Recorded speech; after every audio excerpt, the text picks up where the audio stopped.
Hi అండి, లతాలాగు స్వాగతము. అందరూ బాగున్నారా? నేను బాగున్నానండి. ఇదిగోండి, నేను మా పాప వాళ్ళ ఇంటి నుండి మా ఇంటికి వస్తున్నానండి. దారిలో ఇదంతా నేను షూట్ చేశానండి. ఫన్నీగానే తీసుకోండి, సరదాగా. ఈ జర్నీని నేను లైఫ్ జర్నీతో అట్లా పోల్చానండి. ఏంటంటే జీవితం అంతా ఉరుకుల పరుగుల జీవితమేనండి.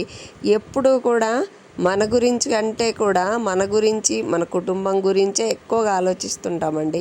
అన్ని పనులు చేస్తాము, అన్నీ చేస్తాము, అంతా బాగానే ఉంటుందండి. కొన్ని సందర్భాలలో మన గురించి మనం పట్టించుకోవడం కుదరదండి.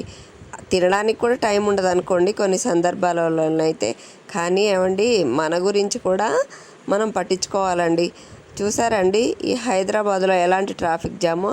దీనికి ఒక పోలిక చెప్తాను చూడండి. ఏమండి, లైఫ్ జర్నీలో కూడా ముందుకెళ్ళాలని తొందరపడి అన్నిటికీ వెళ్తూ ఉంటాం. కానీ అండి, లైఫ్లో అప్పుడప్పుడు ఇక్కడ రెడ్ సిగ్నల్ లాగా మన లైఫ్లో కూడా అప్పుడప్పుడు కొన్ని రెడ్ సిగ్నల్స్ పడి అలా ఆగిపోవాల్సి వస్తుంది కదండి.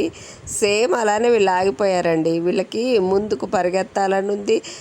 తొందరగా వాళ్ళు ఎక్కడికైతే వెళ్ళాలో అక్కడికే వాళ్ళ గమ్యస్థానం చేరాలని వాళ్ళకు ఉంది. కానీ వాళ్ళకి తెలియదు కదండి రెడ్ సిగ్నల్ ఎప్పుడు పడుతుందో.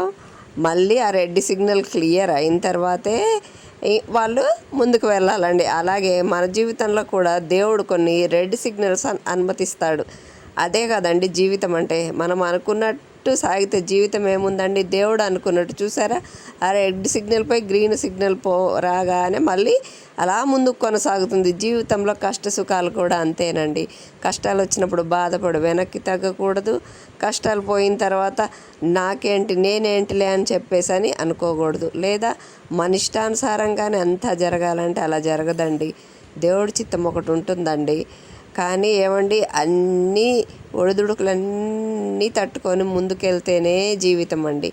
ఎట్లాంటి సమస్యలు వచ్చినా ఏమొచ్చినా ముందుకు కొనసాగేదే జీవితం అండి. సరదాగా ఈ బస్సులో జర్నీని అలా లైఫ్ జర్నీతో కంపేర్ చేసి సరదాగా చెప్పానండి. దీన్ని ఎవరు సీరియస్గా తీసుకోవద్దు. కానీ ఎప్పుడు జీవితం ప్రశాంతంగా ఇలా పచ్చగా ఉండాలనే కోరుకుందాము. అలాంటి జీవితమే దేవుడు మనకి ఇవ్వాలని మనస్ఫూర్తిగా కోరుకుంటున్నానండి. మీకు నచ్చితే లైక్ చేసి సబ్స్క్రైబ్ చేసి